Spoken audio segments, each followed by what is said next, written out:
মণিবর, এই ধরুন আমার রাজকীয় পোশাক, ছেলের রাজকীয় পোশাক, আর আমার সহধর্মের স্বর্ণ অলঙ্কার কি সবই আপনার চরণে অর্পণ করলাম। বেশ, দাও। আমি তাহলে আসতে পারি?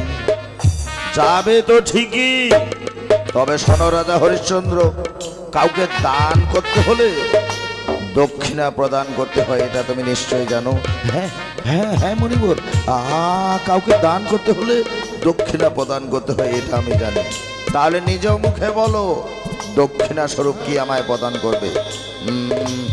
সবই দান করেছি বটে, কিন্তু কিন্তু ধনভাণ্ডারের সন্ধান তো মণিবর জানে না।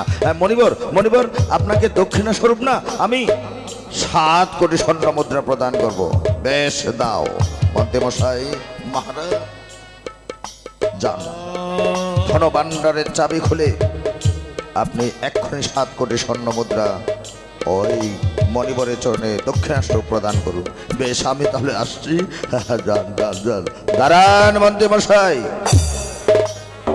এই রাজসিংহাসন যখন আমার, এই রাজপাট যখন আমার, সমস্ত রাজ্য যখন আমার, তখন ওই ধনভাণ্ডার কেন রাজা হরিশ্চন্দ্রের।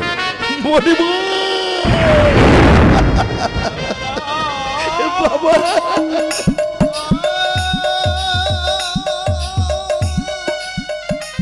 স্বামী গো, ওঠো না গো। সত্যি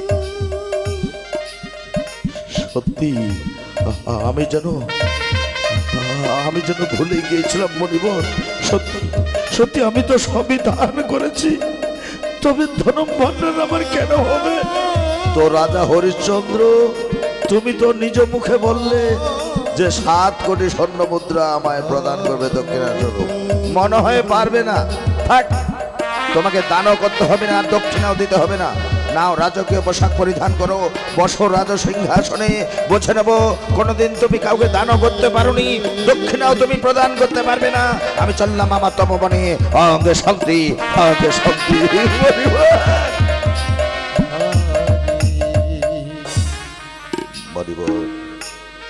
এই রাজা হরিশ্চন্দ্র যখন একটি বার এই কণ্ঠ দিয়ে আপনাকে বলেছে যে 7 কোটি স্বর্ণ মুদ্রা আমি দক্ষিণাস্বর প্রদান করব, তখন 7টা দিন আমায় সময় দিন। এই 7 দিনের মধ্যেই আমি আপনার চরণে 7 কোটি স্বর্ণ মুদ্রা প্রদান করব দক্ষিণাস্বরূপ। বেশ, ওই 7টা দিনই তোমার কাছে সময় রইল। প্রণাম হই মণিবর, ধন্য হও মণিবর।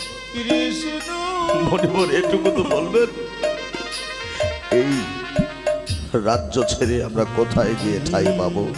একটাই জায়গা রয়েছে এই রাজ্যের বাইরে, বেনারসি। ওই বেনারসিতে গিয়েই তোমরা ঠাঁই পাবে। বেশ, আমরা তবে আসি।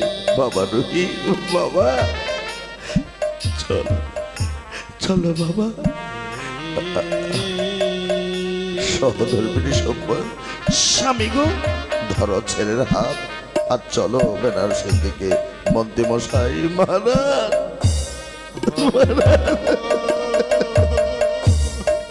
আমার অবর্তমানে হয়তো প্রজাগণ দুঃখে কাতর হয়ে পড়বে, আপনি সেদিকটা লক্ষ্য রাখবেন। আর আমি চললাম আমার সহধর্মিনী আর পুত্রকে নিয়ে নিজ রাজ্য ছেড়ে বেনারসির দিকে। মহারাজ, মহারাজ, শেষ প্রণাম টুকু রইল আপনার চরণে। ধন্যবাদ মন্ত্রীমশাই, ধন্যবাদ। রানী সম্পা, চলো বাবা, চলো চলো চলো। মণিবর, মণিবর, আমাদের সহজ সরল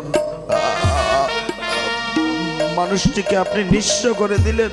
না না, যেই রাজা সিংহাসনে মহারাজ নেই, সেই রাজা সিংহাসনে আমি আর 1 মুহূর্ত থাকবো না। 1 মুহূর্ত থাকবো না আমি, 1 মুহূর্ত না, 1 মুহূর্ত না। শেষ পর্যন্ত রাজা হরিশ্চন্দ্র সবই আমাকে দান করলো, আবার দক্ষিণা স্বরূপ 7 কোটি স্বর্ণ মুদ্রা প্রদান করবে, তাও আবার 7 দিনের মধ্যে। সঙ্গে তো কানা করিও নেই, দেখি কি করে দক্ষিণা আমায় প্রদান করে তোকে তিলে তিলে বুঝিয়ে দেবো। কারণ তুই এতদিনে সাধন ভাধন ধ্যান ধারণ সব নষ্ট করে দিয়েছিস। ওই বন্দিত্ব মুক্ত করে দিয়ে দেখিয়ে দিতে চাই, বুঝিয়ে দিতে চাই যে তুই কতটুকু ধর্ম সঞ্চয় করেছিস মানুষকে দান করে, আর আমি কতটুকু ধর্ম সঞ্চয় করেছি তপবনে তপস্যা করে। আগে শান্তি, আগে শান্তি, আগে শান্তি।